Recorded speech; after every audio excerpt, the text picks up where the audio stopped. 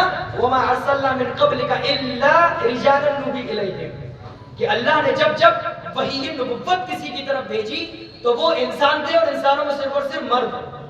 تو نبی کون ہوتے ہیں؟ یہ عقیدے ہیں، یاد کر لیجئے انہیں. میں اسٹوری مجھے آتی نہیں ہے اس لیے میں سنا نہیں پاؤں گا آپ کو، مجھے عقیدے آتے ہیں تو میں آپ کو بتا دوں. تو سرکار تو نبوت کسے ملتی ہے؟ صرف انسانوں کو. کسے ملتی ہے؟ اور انسانوں میں صرف اور صرف مردوں کو. انسانوں میں صرف اور صرف. بس یہ تو ہوگی نبی ہونے کی بات. لیکن رسول کا معاملہ مختلف ہے. رسول انبیاء جو ہوتے ہیں، جو انسان ہے اس میں بھی ہیں اور فرشتوں میں بھی ہیں. ٹھیک ہے. تو فرشتوں میں جو رسول ہیں انہیں کہا جاتا ہے رسل ملائکہ. ٹھیک ہے. تو رسل ملائکہ جو ہیں وہ نبیوں کے بعد پوری مخلوق میں سب سے اعلیٰ درجہ رکھتے ہیں. نبیوں کے بعد سب سے اعلیٰ درجہ مخلوق میں کس کا ہے؟ رسول اللہ صلی اللہ علیہ وسلم. کس کا ہے بولیے؟ پیچھے والے حضرات توجہ دیں. سب سے اعلیٰ درجہ مخلوق میں کس کا ہے؟ حضور کے بعد دوسرے انبیاء کرام کا. اب میں آپ سے پوچھوں گا اب کس کا ہے؟ تو ہر آدمی کہتا ہے صحابہ کا، کہہ دیتا ہے نا. لیکن نہیں، رسول ملائکہ ان فرشتوں کا جو رسول ہیں وہ کون ہے؟ جیسے سیدنا جبریل، سیدنا اسرافیل، سیدنا اسرائیل، سیدنا میکائیل، یہ کون ہے؟ رسول ملائکہ. تو جب سرکار غوث اعظم نے یہ کہا کہ میں فرشتوں کا بھی پیر ہوں، تو اس سے مراد رسول ملائکہ نہیں ہے، عام فرشتے مراد ہیں. کون سے فرشتے مراد ہیں؟ نہیں بول رہے آپ، بولیے. یہ نئی باتیں تو نہیں ہیں، یہ تو پرانی باتیں ہیں، بزرگوں کی کتابوں سے میں نے سیکھی ہیں. ہاں آپ نے سنی نہیں ہوگی اس لیے نہیں ہے. حضرت افسوس کی بات ہے کہ عقیدے کی باتیں نہیں لگیں گی ہمارے لوگوں کو، ہے نا. توجہ، رسول ملائکہ کا درجہ صدیق اکبر سے بھی اعلیٰ ہے. سمجھ گئے کہ نہیں؟ نبیوں کے بعد سب سے بڑا درجہ ہے رسول ملائکہ کا. پھر آتا ہے سیدنا صدیق اکبر کا نمبر، پھر آتا ہے عمر فاروق کا نمبر، پھر عثمان غنی کا، پھر مولا علی کا. اور یاد رکھیے کہ رسول ملائکہ نبیوں کے علاوہ انسانوں کی یعنی مخلوق میں تمام سب سے اونچا درجہ رکھتے ہیں. پھر جو امت محمدیہ کے اولیاء ہیں ان میں صحابہ بھی شامل ہیں. پھر وہ جو عام ملائکہ ہیں، عام فرشتے، ان سے افضل درجہ رکھتے ہیں. تو اب سرکار غوث اعظم کا یہ کہنا کہ میں فرشتوں کا بھی پیر ہوں، مطلب سمجھ میں آ گیا؟ ارے آ گیا نا. تو اب بہت سے مقررین کو سنا ہوگا کہ یہ روایت پیش کر کے پھر واحد واحد کر کے بتاتے ہیں کہ جبریل کے بھی پیر ہیں، اسرافیل کے بھی پیر ہیں. نعوذ باللہ، یہ انتہا درجے کی توہین ہے رسول ملائکہ کی. سمجھ گئے کہ نہیں؟ میں اپنی بات کو برابر دلیل کے ساتھ ثابت کروں گا. سرکار اعلیٰ حضرت سے ایک سوال ہوا کہ حضور، کچھ لوگ بیان کرتے ہیں کہ حضرت اسرائیل ملک الموت، ان کے پاس ایک تھیلی ہے جس میں وہ روحوں کو بند کرتے ہیں. تو ایک بار وہ جا رہے تھے، سرکار غوث اعظم نے اس تھیلی کو چھین کے حضرت اسرائیل سے وہ تھیلی چھین لی، اس کی ڈور کھول دی اور ساری روحوں کو عذاب کر دیا. کیا یہ روایت صحیح ہے؟ اعلیٰ حضرت کہتے ہیں کہ ابلیس کی گڑی ہوئی روایت ہے. کس کی گڑی ہوئی ہے؟ یہی الفاظ چیک کر لیجیے گا، کراس چیکنگ کیجیے آپ حوالوں کی. کیا کہا؟ کس کی روایت ہے گڑی ہوئی؟ ابلیس کی. آپ کہیں گے بھائی اس میں تو کوئی گستاخی نہیں ہے، امام نے دیکھا نا گستاخی کہاں ہے. امام نے کہا حضرت اسرائیل رسول ملائکہ میں سے ہیں اور سیدنا غوث اعظم امت محمدیہ کے اولیاء میں سے ہیں، اور امت محمدیہ کے اولیاء رسول ملائکہ سے افضل. تو پھر ایک فاضل افضل سے ایسا کیسے کر سکتا ہے؟ اعلیٰ حضرت کہتے ہیں کہ اور یہ کوئی ایک موقف نہیں ہے کہ رسول ملائکہ افضل ہے، بلکہ حضرت نے کہا اجماع ہے اس بات پر کہ انبیاء کے بعد سب سے افضل رتبہ رسول ملائکہ کا ہے. مسئلہ کلیئر ہوا؟ پیارے دوستو، بتانے کی ضرورت یہ ہے کہ ہم لوگ جو مائک پہ بول رہے تھے نا، ہماری زبانیں آگ کی کینچی سے کاٹی جائیں گی قیامت کے دن. کب؟ دو باتیں اگر ہم سے سرزد ہوئی. نمبر ایک، اگر ہم وہ بولے جس پہ خود عمل نہیں کرتے، یا پھر ہم نے جھوٹی روایتیں آپ تک پہنچائیں، یا پھر ہم نے آپ کو، یہ میری باتیں اہل علم کے لیے نہیں ہے، صرف عوام کے لیے ہیں، یہ تو سب جانتے ہیں. میں آپ سے یہ باتیں اس لیے شیئر کر رہا ہوں کہ ممبر پہ جو بولا جانا چاہیے وہ ختم ہو چکا. آج آپ کے سامنے عظیم عالم ہے، ان کے استثناء کے ساتھ آپ دیکھیے کہ بڑی بڑی شہرتوں کے حامل لوگ بھی ایسی ایسی واقعات بول رہے ہیں کہ ایک ہفتے میں ان سے توبہ کرائی جا رہی ہے. حضرت صحیح ہے کہ نہیں؟ توبہ کی نوبت آ کیوں رہی ہے؟ اگر انجانے میں ہو کوئی بات نہیں ہے. کیوں؟ کیونکہ ہم معتبر کتابیں پڑھتے ہی نہیں ہیں. کسی سے پوچھے غوث اعظم کی سیرت کہاں پڑھی تو کہے گا سیرت غوث اعظم ہے اردو میں.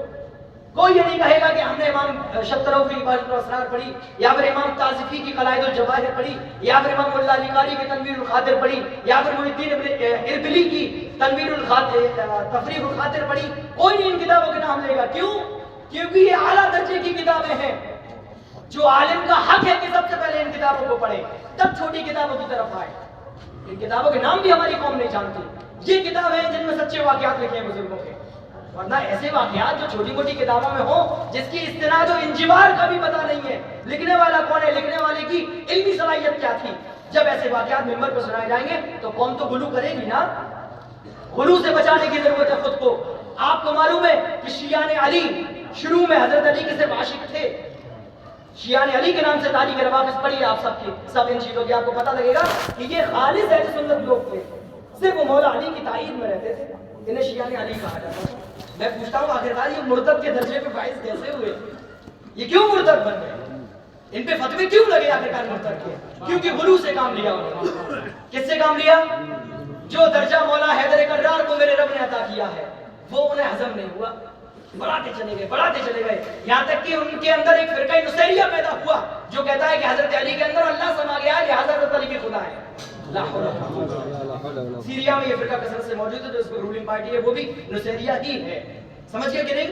تو یہ ہوتا کیوں ہے؟ یہ ہوتا ہے غلو.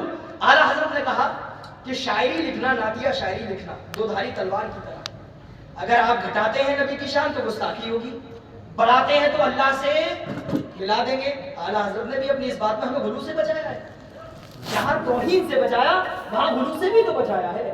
توہین کا رد ہم کرتے ہیں, کرنا چاہیے, بالکل حق ہے. غلو کا بھی رد ضروری ہے کیونکہ اس دور میں غلو نے ہمیں برباد کر دیا.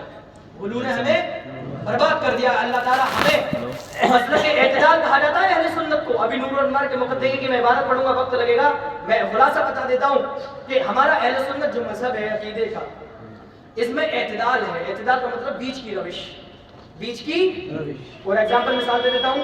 رافضیوں نے حضرت علی کو بہت بڑھا دیا, خارجیوں نے بالکل گھٹا دیا, لیکن اہل سنت بیچ کے نہ گھٹا کر توہین کریں گے نہ بڑھا کے شرک کے مرتکب ہوں گے. ٹھیک ہے, نہ بڑھا کر تفصیلیت کا ارتکاب کریں گے, بلکہ وہ مذہب حق مانتے ہیں جو بزرگوں سے منقول ہوتا ہوا ہم تک آیا. اور خود مولا علی کا مذہب ہے کہ مولا علی نے فرمایا میں یفضلنی علی ابی بکر و عمر ساجلدہ حد المفتری. امام بہقی نے اسے ذکر کیا, امام ابن حبان نے ذکر کیا, ابن عساکر نے ذکر کیا, بڑی بڑی کتابوں میں یہ سند صحیح کے ساتھ روایت موجود ہے. مولا علی نے کیا کہا کہ مجھے جو بھی سیدنا صدیق اکبر یا عمر فاروق پر فضیلت دے گا تو میں اسے 80 کوڑے ماروں گا. کتنے کوڑے ماروں گا؟ کس نے کہا؟ بولیے. تو مولا علی سے سچے محبت کرنے والا کون ہے؟ جو ان کی بات مانے وہ یا جو ان کی بات نہ مانے وہ؟ تو بات مانیں گے نا. اعلیٰ حضرت نے اسی طرز الافائی کے آخری حصے پہ, ابھی 40 منٹ تو ہوئے نہیں نا, طرز الافائی جو کتاب ہے اس کے آخری حصے پہ اعلیٰ حضرت نے ایک بڑا پیارا نقطہ بیان کیا. اعلیٰ حضرت کہتے ہیں کہ جب آپ کسی سے محبت کریں تو محبت کی سب سے بڑی دلیل یہ ہے کہ اس کی باتوں پہ عمل کریں. اس کی باتوں پہ اب اعلیٰ حضرت اس پہ دلیل لائے. امام عبدالرزاق بہت بڑے محدث ہیں. اعلیٰ حضرت نے کہا ان کے بارے میں مشہور ہے کہ یہ شیعہ تھے. رافضی اور شیعہ میں فرق ہے, یاد رکھیے گا, یہ جان کی باتیں ہیں, میں اشارتاً بتا دیتا ہوں. ٹھیک ہے, تو انہوں نے لکھا ہے کہ حضرت عبدالرزاق محدث شیعی تھے, لیکن جب ان سے پوچھا گیا, لیکن ان کا معاملہ یہ تھا کہ وہ حضرت علی کو افضل نہیں مانتے تھے شیخین سے, بلکہ نیچے ہی مانتے تھے. جب ان سے کسی نے سوال کیا کہ یہ بتائیے آپ حضرت علی کو حضرت شیخین سے بلند کیوں نہیں مانتے, حضرت ابوبکر و عمر سے اونچا کیوں نہیں مانتے جبکہ آپ شیعہ ہیں؟ تو معلوم ہے انہوں نے کیا جواب دیا؟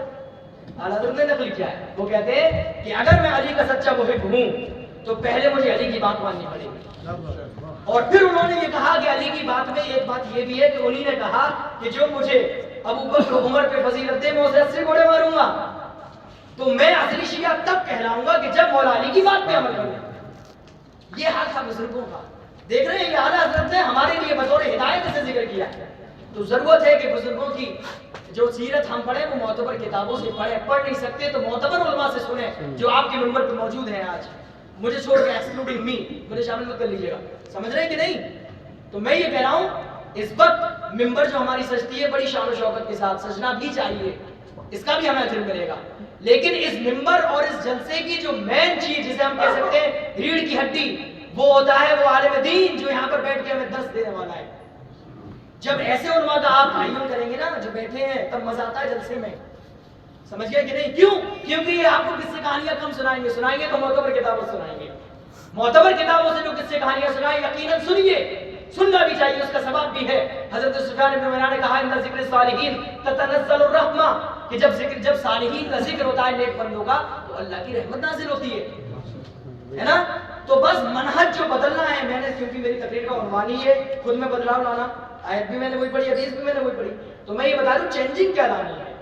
چینجنگ یہ لانی ہے کہ جس کو آپ اپنے درمیان تبلیغ کے لیے بلائیں تو ایسے علماء کو بلائیے جو واقعی باصلاحیت ہو اور ان کا مطالعہ وسیع ہو، معتبر کتابوں کا علم حاصل ہو، وہ واقعی عالم ہو، واقعی عالم ہو، واقعی عالم عین سے نہیں، عین سے عالم ہو. ٹھیک ہے، جب آپ سنیں گے نا تو دیکھیے کیسا انقلاب آتا ہے. چونکہ یہ کبھی آپ سے یہ نہیں کہیں گے کہ آپ کتاب پڑھتے جاؤ، یہ ہمیشہ آپ سے یہ کہیں گے آؤ اور جو کوشچن کرنا ہو علم کلام کے متعلق ہو، عقیدہ ہو، فقہ ہو، ہم آپ کو جواب دیں گے. اور جب قوم اپنی جہالت کو ان علماء کی بارگاہ میں بیٹھ کے دور کر دے گی پھر تو انقلاب آنا ہی ہے. آپ کی قلم کو کیوں چھینا جاتا ہے؟ آپ کو معلوم ہے کہ ہماری فیکٹریز ہیں، ہمارے بہت بڑے اسکولز ہیں، سب کچھ ہے، لیکن مدرسے نشانے پہ کیوں بیٹھے ہوئے ہیں؟ کبھی غور کیا آپ نے اس بات کو؟ کیا مدرسوں میں 5 اسٹار مدرسے ہوتے ہیں؟ کیا فیسلٹی اچھی ہوتی ہے؟ یا پھر ہم لوگ پورے دن بکرا کھاتے ہیں اس میں؟ پھر مدرسوں کو گرانے، ان پہ ڈاکے ڈالنے، ختم کرنے کی باتیں ہوتی کیوں ہے؟ انہیں معلوم ہے یہ مدرسے والے قلم اور کاپی کے بادشاہ ہوتے ہیں، اور جس کے ہاتھ میں قلم ہوتا ہے وہ حکومتیں مدد دیتا ہے. سمجھ گئے کہ نہیں؟ تو قیمت سمجھیے اصلی علم دین کی. اور یہ کب ہم سمجھیں گے؟ اب جب آقا علیہ السلام کی حدیث پر ہم غور کر لیں گے جو میں نے ابھی پڑھی کہ آقا نے فرمایا کہ ہر مسلمان کو علم حاصل کرنا یہ فرض ہے، اور میں نے اس کی وضاحت کر دی. اس کا مطلب ہے کہ ضروری علوم ہر مسلمان کو سیکھنے ہیں جس سے وہ اپنے عقیدے کی حفاظت کر سکے. اب انشاءاللہ انقلاب ہوگا ہماری زندگی میں، تھوڑا انشاءاللہ کچھ نہیں ہونے والا، 1% ہوگا انشاءاللہ. جب بھی کوئی شرعی مسئلہ پیش آئے خود مفتی بننے سے پہلے مفتیان کرام کو موقع دیجئے کہ وہ اپنی مفتی کی آپ کے سامنے ثابت کریں. ٹھیک ہے، ہمارے پاس ایک صحابہ کی حضرت، ہمارے 4 بھائی ہیں، والد کا انتقال ہو گیا اور ہم نے زمین بانٹ لی ہے، بھائیوں میں جھگڑا ہو رہا ہے. میں نے کہا تو میں کیا کر سکتا ہوں؟ بولے حضرت وراثت کا قانون بتائیے. میں نے کہا اب کیا بتا دو، تم تو خود قانون دان بن گئے. اب تو ہو گیا نا فیصلہ، اب مطلب میرے اوپر تلوار چلواؤ 4 بھائیوں کی کا ایک ساتھ. یہ حال ہے. جب مرض ہو تب پہلے دوائی لیجیے نا، علاج خود کرنے کی کوشش کرتے ہیں. جب چھوٹا سا زخم کینسر بن جاتا ہے تب آ رہے ہیں ڈاکٹر صاحب علاج کر دو، پھر تو ڈاکٹر یہ کہے گا بھائی میرے پاس کچھ نہیں ہے. تو جب بھی کوئی مسئلہ پیش آئے پتہ نہیں ہے، اہل علم کے پاس جایا کریں، ان سے پوچھا کریں. جس طرح آپ دنیاوی کاموں میں ایک لوئر کی جگہ 50 لوئر بدلیں گے جب کیس لڑانا ہو، ایک لیکپال کی جگہ 36 لیکپال آپ بدلیں گے. ایک اگر کپڑے غلط سل جائے تو آپ جو 50 ٹیلرز بدل دیں گے تو کم سے کم ایک مفتی سے مطمئن نہیں ہوتے تو دوسرے کے پاس بھی جائیے. اور مطمئن کا یہ بھی مطلب نہیں ہے کہ ہماری نفس کے مطابق وہ فتویٰ دے دے. یہ بتا رہا ہوں میں آپ کو، آج کل لوگ مفتیوں کو سب اچھا سمجھتے ہیں کہ ہماری مرضی کے مطابق فتویٰ مل جائے. جہاں ہماری مرضی کے خلاف ملا وہیں دشمن ہو جائیں گے اس کے. میرے پیارے دوستو، علماء کی دشمنی، عوام اور علماء کے درمیان جو دشمنی ہے نا، چونکہ میں تقابل ادیان کا اسٹوڈنٹ ہوں، میں اس پر تفصیل سے گفتگو کر سکتا ہوں، لیکن میں کر نہیں رہا ہوں، اشارے میں سمجھا رہا ہوں. علماء اور عوام کی جو دشمنی ہے نا، یہ بہت بڑی کانسپائریسی ہے. یہ اپنے آپ نہیں ہوئی ہے، یہ دشمنی ہماری اور آپ کی اپنے آپ نہیں ہوئی ہے، یہ کرائی گئی ہے. سمجھ گئے کیسے کرائی گئی ہے؟ اس کے لیے کبھی پھر وقت ملے گا تو بتائیں گے. تو تقریر کا نچوڑ سن لیں، جو حدیث پڑھی اس کی تھوڑی سی شرح کر کے اپنے وقت تک مکمل کرتا ہوں. وہ یہ کہ آقا نے حدیث پاک میں قرآن میں اللہ نے فرمایا کہ اللہ تعالیٰ کسی قوم کی حالات تب تک نہیں بدلتا جب تک وہ اپنی حالتیں خود نہیں بدلتا. تو انشاءاللہ ہم اپنے حالات بدلیں گے کہ نہیں؟ میری عادت ہے میں اپنی تقریر میں امام اہل سنت کی کتابیں ضرور بتاتا ہوں، اور میں نے شروع میں ہی بتایا التحذیر بباب تدبیر نام کی کتاب ہے. اس میں اعلیٰ حضرت نے پلاننگ کی اہمیت کو بیان کیا ہے کہ شریعت میں تقدیر تو حق ہے، اس پہ تو ایمان لانا ہی ہے ہمیں، لیکن تقدیر کو دیکھ کر پلاننگ سے پیچھے مت ہٹ جانا، بلکہ پلاننگ کو ساتھ میں کرنا ہے. اس کا ایگزامپل میں شروع میں دے چکا. اس کتاب کو پڑھیے. اس کے علاوہ غوث اعظم جو میں نے 3 کتاب بتائی سرکار اعظم کی، وہ پڑھیے. جو اردو جانتے ہیں پڑھیے، جو نہیں جانتے وہ پڑھنے والوں سے سنیے. آپ اگر علم دین حاصل کرنا چاہیں تو ہر طرح سے ہو سکتا ہے، ٹھیک ہے نا. تو جو میں نے حدیث پڑھی اس کی صراحت کر دیتا ہوں تھوڑی سی وضاحت. وہ یہ کہ ہماری درمیان ایک بیماری ہے، وہ یہ کہ اگر ہمارے سامنے والا کوئی گناہ کر رہا ہے تو ہم اسے روکتے نہیں، ہم اسے اور ہم یہ کہہ کے اپنا دامن جھاڑ لیتے ہیں کہ ارے کرنے دو، ہمارا تھوڑی کچھ جا رہا ہے. یہ 90% ہے کہ نہیں؟ سب کی نہیں کہہ رہا، 10% اچھے لوگ بھی ہیں جو روکتے ہیں. 90% ایسا ہے. ہمارے لوگ شراب بھی پی رہے ہیں، شراب کا نام بیئر رکھ دیا. اب کہہ رہے ہیں نہیں بیئر حرام نہیں ہے حضرت. کیا کہہ رہے ہیں؟ بیئر حرام. کسی نے جوئے کا نام نمبر رکھ دیا، اب کہہ رہا ہے حضرت یہ بھی حرام نہیں ہے. ارے کسی کا نام بدلنے سے کوئی چیز کا حکم تھوڑی بدل جائے گا. ابو داؤد کی ایک حدیث سنا دوں. آقا علیہ السلام نے فرمایا یاتی علی الناس زمان، لوگوں پہ ایک ایسا زمانہ آئے گا کہ یستحلون الخمر ویغیرون اسمها، کہ لوگ شراب کو حلال قرار دیں گے اس کا نام بدل کر. اس کا نام. یہ مسئلہ مجھ سے کتنے لوگوں نے پوچھ لیا حضرت بیئر تو حلال ہے، بیئر تو حلال ہے، تو مجھے فوراً یہ حدیث یاد آئی. تو ہم تو وہ کہہ رہے ہیں جو کر رہے ہیں نا وہ آقا پہلے بتا چکے ہیں. یاد رکھیے یہ فقہ کا مسئلہ ہے. حضرت میری تائید کرنے سے مجھے مضبوطی حاصل ہوگی. دیکھیں نشاور چیزیں دو طرح کی ہیں، ایک لکوڈ میں ہوگی اور ایک میٹیریل میں. سمجھ رہے ہیں کہ نہیں؟ ایک پاؤڈر ہوگا اور ایک لکوڈ. توجہ ہے کہ نہیں؟ گفتگو ختم کر رہا ہوں، آپ بور ہو رہے ہوں گے میری گفتگو. اچھا ماشاءاللہ، تو توجہ دیجیے. ایک ہے لکوڈ ترل پدارتھ جو بہتا ہو، اور ایک ہے پاؤڈر. پاؤڈر جو نشاور ہوتا ہے وہ تب تک حرام ہوتا ہے جب وہ نشہ لانے لگے. ٹھیک ہے؟ اسی لیے تمباکو وغیرہ کے حکم میں اختلاف ہے. لیکن اگر بہنے والا ہے نشہ تو اس کی ایک بوند بھی پیشاب کی طرح ناپاک. اس کی ایک بوند بھی. تو آپ یہ نہیں کہہ سکتے کہ حضرت بیئر میں نشہ نہیں ہوتا یا ہلکا ہوتا ہے. نہیں، وہ لکوڈ ہے کہ نہیں، شراب کا پرکار میں سے ہے کہ نہیں، ٹائپس آف وائن میں سے ہے کہ نہیں، تو اس کے حرام ہونے میں شک کرنا کفر ہے. حضرت سے پوچھئے گا کہ جو حرام قطعی چیز ہے، حرام قطعی کا مطلب جس کے حرام ہونے میں کسی کا بھی کوئی اختلاف نہ ہو، اگر اسے کوئی حلال جانے یا پھر حلال ہونے کی تمنا کرے، اتنے میں ہی وہ کافر ہے. اتنے میں ہی وہ. ہم اپنا گریبان ذرا جھانکے تو پتہ لگے گا کہ کتنی صفائی ہے ہمارے اندر. میرے پیارے دوستو، اس لیے ہمیں برائیوں سے روکنا ہے اپنے بھائیوں کو. برائیوں سے روکنے کا مطلب 3 درجے ہیں. اذا رأى احدكم منکرا فلیغیر بیدہ، جب تم میں سے کوئی برائی دیکھے تو اگر وہ ہاتھ سے روک سکتا ہے تو ہاتھ سے روکے، ہے نا. اور اگر ہاتھ سے نہیں روک سکتا وَإِن لَمْ يَسْتَطِعْ فَبِلِسَانِهِ، تو اپنی زبان سے روکے. وَإِن لَمْ يَسْتَطِعْ فَبِقَلْبِهِ، اور اگر زبان سے بھی نہیں روک سکتا تو کم سے کم دل میں تو برا جانے. لیکن یہ تو خوش ہو جاتے ہیں کہ چلو دل میں تو برا ہے. وہاں آقا نے یہ بھی فرمایا وَهُوَ أَضْعَفُ الْإِيمَانِ، یہ ایمان کا سب سے نچلا درجہ ہے. یعنی اگر ہم برائی دیکھ کر نہیں روکتے تو اس کا مطلب یہ نہیں ہے کہ ہم بچ رہے ہیں، بلکہ ہمارے ایمان کی کمزوری کا ہم ثبوت دے رہے ہیں. ایک حدیث سن لیجیے جو میں نے بتائی، پھر بات ختم کرتا ہوں. بخاری شریف میں یہ حدیث موجود ہے، الفاظ کے اختلاف کے ساتھ ترمذی، امام احمد اور امام طبرانی نے الاوسط میں، معجم الاوسط میں، امام حبان نے سب نے ذکر کیا، امام طیالسی نے اپنی مسند میں بھی ذکر کیا. آقا علیہ السلام نے فرمایا مثل القائم علی حدود اللہ والواقع فیہا مثل قوم استحموا سفینة فصار بعضهم فی اسفلها وصار بعضهم فی اعلاها. لمبی عبارت ہے، میں ترجمہ کر دیتا ہوں. آقا علیہ السلام نے فرمایا، میں اسی پہ آ رہا ہوں کہ برائی سے نہیں روکنے کا وبال کیا ہے. کسی کو اگر آپ برائی سے نہیں روکیں گے تو یہ مت سمجھیے کہ آپ پر کوئی عذاب نازل نہیں ہوگا. اس حدیث پہ بات ختم کرتا ہوں. آقا نے فرمایا کہ اللہ کی حدود کا خیال رکھنے والا، کہ پروردگار عالم نے اپنی شریعت مطہرہ کے ذریعے جو حد جہاں لگا دی اس پر عمل کرنے والا اور دوسرا حدوں کو کراس کرنے والا، ان دونوں کی مثال ایک ایسی قوم کی طرح ہے استحموا سفینۃ، کہ جنہوں نے ایک ناؤ بنائی. کیا بنائی؟ میں نے پہلے کیا کہا تھا، اسے حدیث سفینہ کہا جاتا ہے. سفینہ یعنی ناؤ، کشتی. ٹھیک ہے، تو اس حدیث کو حدیث سفینہ کہا جاتا ہے اس حدیث میں. تو آقا نے کہا کہ ایسے لوگوں کی مثال کہ جو اللہ کے احکام پہ عمل کرتے ہیں اور ایک کو جو عمل نہیں کرتے. کیسا ہے؟ کیسی ہے؟ جیسے کہ انہوں نے، ایک قوم نے ناؤ بنائی، ناؤ کو 2 پورشن میں رکھا، ایک منزل نیچے ایک اوپر. تو آقا نے فرمایا سارا بعضهم فی اسفلها وسارا بعضهم فی اعلاها. قوم کے 2 ٹکڑے ہوئے، ایک ٹکڑا اوپر رہنے لگا اور ایک، کچھ لوگ اوپر رہنے لگے اور کچھ لوگ نیچے. پھر آگے آقا نے فرمایا فاما الذی فی اسفل فاما الذی فی اعلاها یمرون بالماء بالذی فی اسفلها فاما الذی فی اسفلها یمرون بالماء فی اعلاها.